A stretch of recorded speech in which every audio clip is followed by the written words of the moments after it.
What's up, guys? Today I'm going to be talking about the latest chapter of Toriko that was just released. I actually thought this was a fairly solid chapter. When I finished it, I thought this was a awesome chapter, but then I thought about it and I'll explain later on how it's still very solid chapter. Not, I keep saying chapter. And honestly, it's pretty good.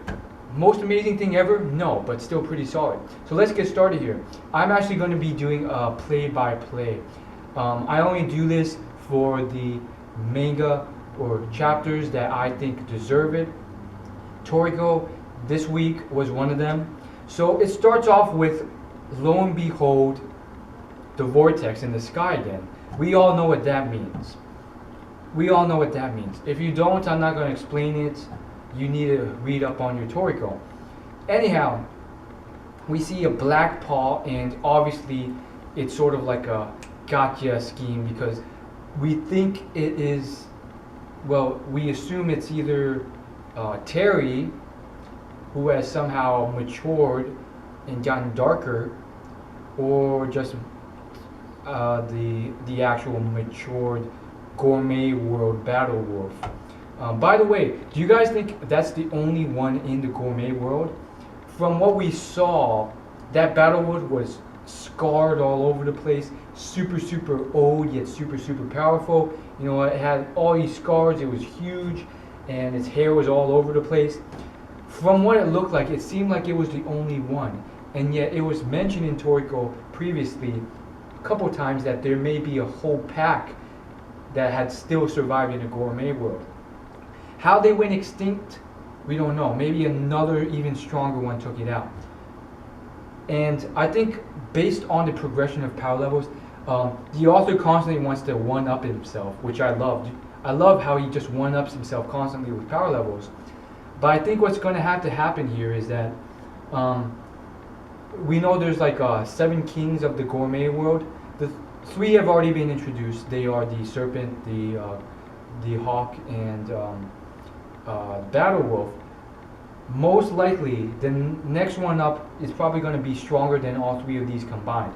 Why? Because I mean, you can only one up yourself so much, and to do so as often as possible you have to sort of leave room. So because it's already been established that these are like the 7 strongest creatures in the rest of the world, you kind of have to, you know, say, okay, the next one has to be stronger than all the first 3 combined, and on and on and on until the last one's like stronger than the world.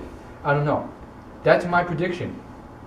Anyhow, I like how they worked it in so that these 3 heavenly kings have pets that are the younger versions of the strongest gourmet world creatures ever.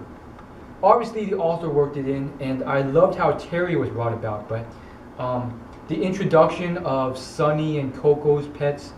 Coco always had the hawk, but you know the author of Toriko said, you know what, let's just make Coco's hawk also a little youngin of the one of the strongest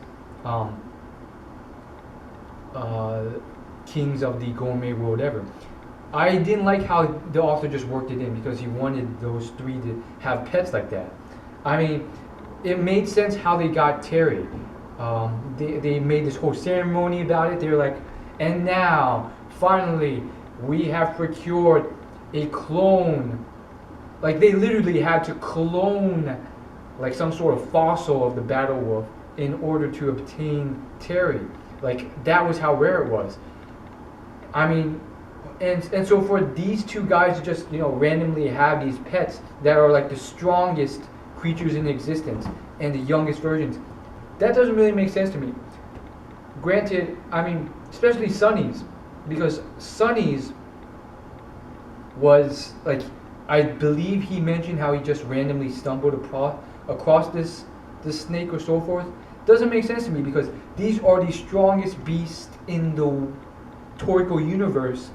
They would not be just, you know, they wouldn't just be letting random strangers take their children away or their eggs away. I mean, most of the creatures in Toriko wouldn't do that.